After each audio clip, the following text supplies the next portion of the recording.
From the St. Louis Public Radio Newsroom, this is The Gateway. It's Wednesday, September 16th. I'm Wayne Pratt.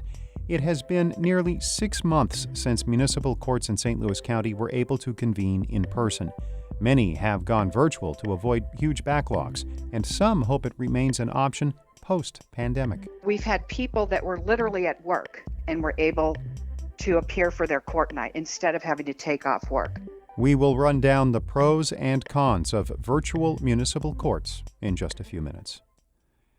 The pandemic may worsen an existing teacher shortage in Missouri. Teachers were pitted against politicians this summer over whether it was safe for them and students to return to classrooms. Assistant Education Commissioner Paul Katnick says the state education department has issued about 400 fewer teaching certificates compared to a year ago. I think it's a reasonable assumption, probably even likely, that the pandemic has not helped us much here in terms of teacher workforce. Enrollment in teaching programs at Missouri colleges has declined over the last decade. Katnick says only about a third of teachers stay in the profession more than 5 years.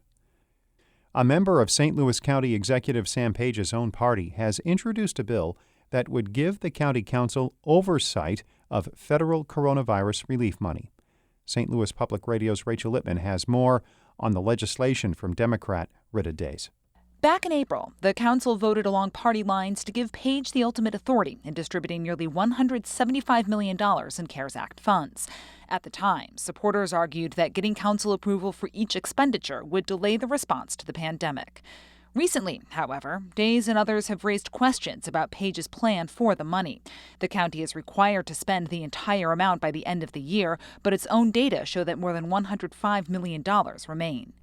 A spokesman says Page objects to the change and worries there will not be enough money to meet all the needs. I'm Rachel Lippman, St. Louis Public Radio. Leaders of the St. Louis Art Museum are looking for a new director. Brent Benjamin is stepping down next summer. He took the helm in 1999. Benjamin led the museum through a $160 million capital campaign. Board Chair Charles Lowenhop says Benjamin's role leading the National Association of Art Museum Directors has also boosted the museum's standing. Museum directors around the country recognized what a leader he was. And it's been wonderful for St. Louis because, again, it reinforces our national and international reputation. Museum leaders will now ask community members what they want in a new director before they begin to recruit candidates.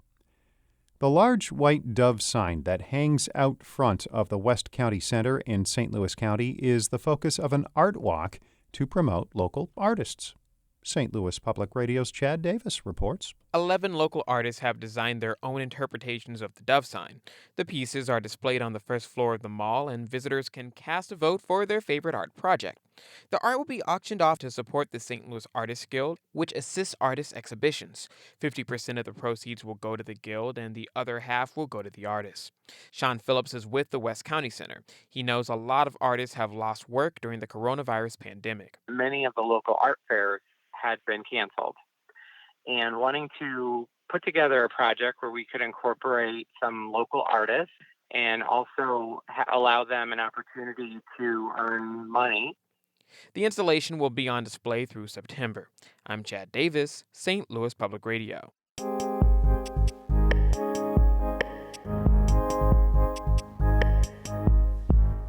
Municipal courts in St. Louis County have not convened in person for nearly 6 months because of the pandemic. That has led to a backlog of thousands of cases, from speeding tickets to uncut grass. As St. Louis Public Radio's Rachel Lippman reports, the courts have found a way to operate virtually, similar to many other institutions. Before she was named to the St. Louis County Circuit Court in 2017, Judge Renee Hardin-Tammons spent years in the county's municipal court system. That left her better able to understand the impact of a potential long-term shutdown of those courts. It doesn't allow for people to really have the access to the system as they should. I mean, as citizens, they should have access to the courts. So in May, Hardin-Tammons got to work drafting protocols for holding virtual court. It really gave them the basics of Zoom. It gave them a form for the potential notice that they could send out, the step-by-step protocol, how they should conduct it once they got people in court, all the way down to how to set up a virtual background. Of the 80 municipal courts in the county, Hardin-Tammons says, more than 2/3 are now offering a virtual option. Frontenac was among the first to do so. Judge Andrea Niehoff has been holding her monthly dockets on Zoom since June. It does take a little more time from the court's perspective because we have a check-in process and then court. We stagger the docket because we don't want to be overwhelmed with 100 people at the same time. Niehoff says so far, things are going well. We've had wonderful turnout. Participants seem to love it. It took University City's municipal court a bit longer to make the switch. But city manager Gregory Rose says that had more to do with a nationwide run on video conferencing equipment than opposition to virtual court. The equipment that we need, all the other courts need, and you couple that with more people working from home, it just exacerbated the problem of trying to purchase the equipment that was needed. Securing the needed equipment is often just the first complication in operating virtual court. Some judges worry about being certain that defendants understand the process. And then there's the basic issue of accessing platforms like Zoom and WebEx, says Beth Hubner. She's a criminology professor at the University of Missouri, St. Louis. If people are required to go virtually to court, they have to have access to the internet.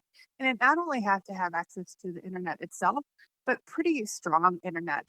Hubner's research found that many of the people who spent time in the St. Louis County Jail over the last 6 months returned to areas of the county that lack high-speed internet, overwhelmingly, but not exclusively, North County.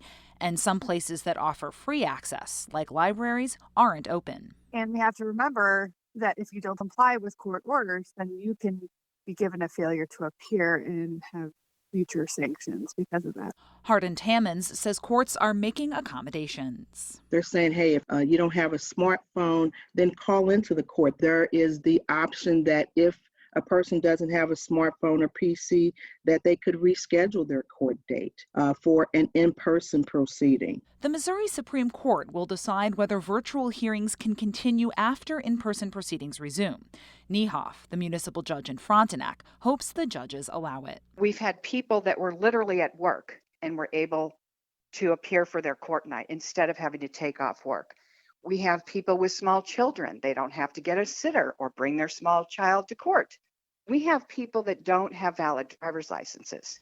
It will be a while before such a decision would affect St. Louis County. Under guidelines established in May, courtrooms in the county won't reopen for at least a month. I'm Rachel Lippman, St. Louis Public Radio. Our Fred Ehrlich edited that report. Shula Newman is the executive editor of St. Louis Public Radio. Music by Ryan McNeely of Adult Fur. I'm Wayne Pratt. From the St. Louis Public Radio Newsroom, this has been The Gateway.